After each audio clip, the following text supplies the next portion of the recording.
Marami ang nagtatanong kung ano na nga daw ang nangyari sa panganay na anak ni Kris Aquino na si Josh Aquino.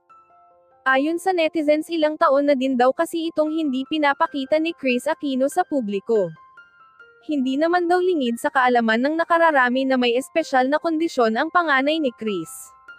Inamin naman ng TV host sa publiko na ginagawa niya ang lahat para magamot ang kondisyon ni Josh.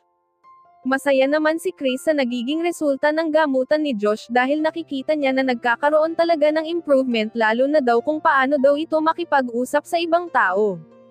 Kung dati-rati daw ay hindi ito makausap ng maayos, ngayon daw ay nakakasabay na ito na parang normal na din. Ngayon nga ay pinagpiestahan ng netizens ang ibinahaging larawan ni Kris Aquino sa kanyang social media account, kung saan ibinahagi nito sa kanyang followers ang resulta ng pinaghirapang katawan ng kanyang anak na si Josh Aquino.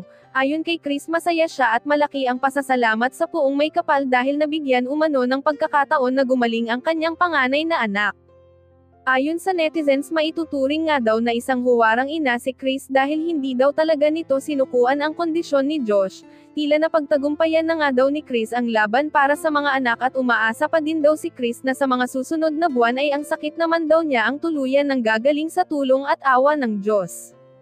Sa ngayon nga daw ay ipagpapatuloy na ni Josh ang pag-aaral nito sa junior high school at nais na daw ni Kris na i-enroll ang anak sa normal na eskwelahan upang mas masanay pa daw si Josh na humarap at kumilala pa ng ibang mga tao na tutulong dito upang mas maging isang normal na individual. Masaya din para kay Josh ang ama nitong si Philip Salvador dahil nakikita niya ang malaking improvement ng anak. Nagpapasalamat si Philip dahil hindi daw talaga pinabayaan ni Kris ang kanilang anak. Kung may pagkukulang man nga daw si Philip sa anak ay humihingi ito ng paumanhin dahil naging busy daw ito sa pagtatrabaho.